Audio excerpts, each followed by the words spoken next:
So to recap, again, review, we always learn in classes, teach something 3 times. We have the context of learning, experience, reflection, action, and evaluation. These are the components of what the IPP is about. Those are the main elements. So context of learning.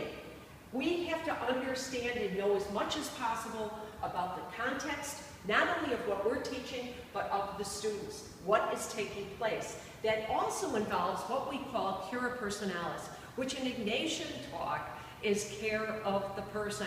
Remember, you're teaching a subject, but you're really teaching children a subject. They are the most important focus of why we're here. Experience, again, reiterated. This calls for knowing facts, concepts, and principles, but it goes beyond. As Ignatius said, it is not just an intellectual grasp. We want the whole person, the mind, the heart, and the will, to be absorbed in experiential attitudes and actions. Reflection, memory, understanding, imagination, feelings are then reflected. Now, students can write out reflections. Students can do what we're doing right here. They can actually record their reflections and talk and have a conversation about what it is they are learning. In addition, we can ask teachers, as we saw on one of the previous slides, a call to action. What are you going to do with this wonderful knowledge and this fabulous education that you are getting, this leading you to truth? What are you going to do with it? And finally, evaluation. Our pedagogy goes much more than academic mastery. What kind of person is this young person going to be? Is this kid going to be a pointy-headed intellectual snob? Or is this kid going to say, gee, I've got these wonderful gifts, how am I going to give them? How am I going to make the world a better place than what it is now? So, the 5 main components again: context, experience, reflection, action, evaluation.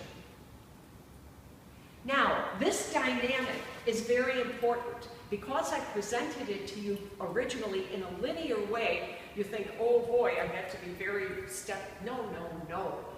You can go, and as I'm teaching context, and I find out these kids have experience, but I want to evaluate that experience, I come back and I do a quick quiz, or I do a little bit of evaluation, or we do a Socratic discussion about what they've learned.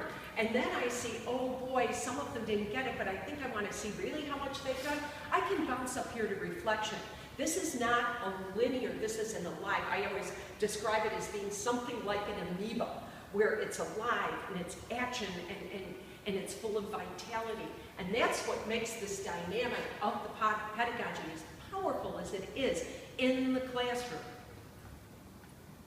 Now, Ralph Metz, who is with the JSEA, is just a brilliant man, and I've been lucky enough to go through some of my journey here with him.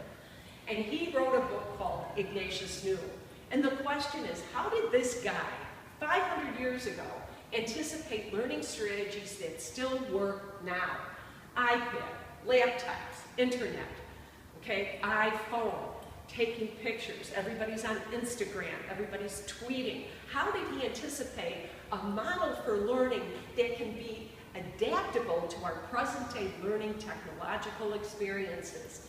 The IPP actually reflects all the modern cognitive theories of Bandura, Piaget, Kolper, Ausubel, okay? And what they emphasize and what Ignatius did, we are not the sage on the stage, we are the guide on the side. We are leading students to the truth.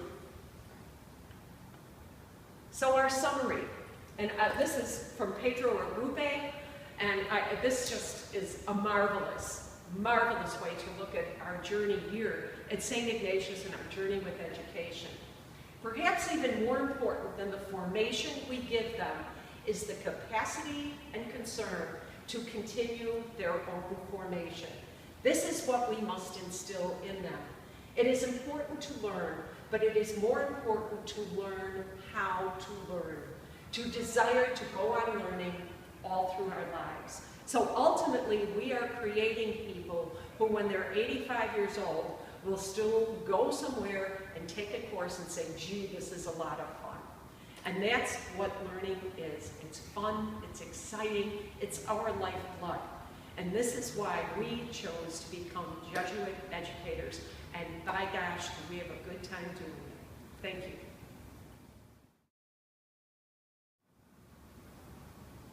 So here are some practical tips about the IPP. First of all, talk to the colleagues in your department.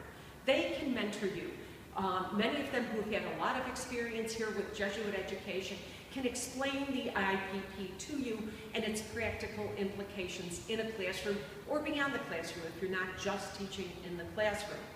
Second of all, there are tons and tons of information available. You can Google Ignatian Pedagogical Paradigm. You will find information. You also will find information that Mr. Thompson has set up for you in your iTunes U. And the third thing I think that is really, really important is that the IPP is not something you have to do on a daily lesson plan. I know we have our objectives and what we hope to accomplish every day, but if you're anything like me, the lesson plans I make on Sunday afternoon by Thursday are obsolete. I have totally changed things because the classroom is a live, dynamic place. So what you can do, and what I do, is I plan the IPP on my units. If I'm going to do a unit on evil in literature, that's one whole unit. It might take me 3 or 4 Wolfpack cycles to do. So you can plan almost in a bigger way for this. Sometimes you can even use the IPP as a guide to take you through the whole semester.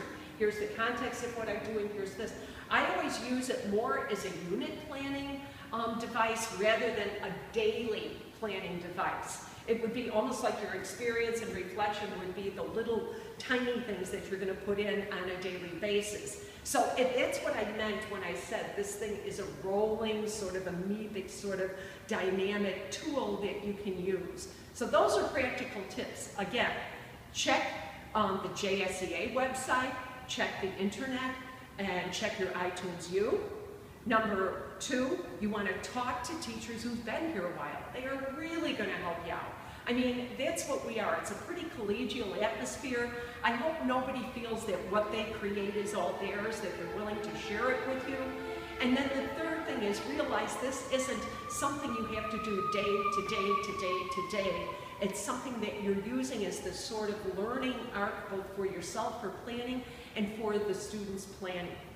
That's it.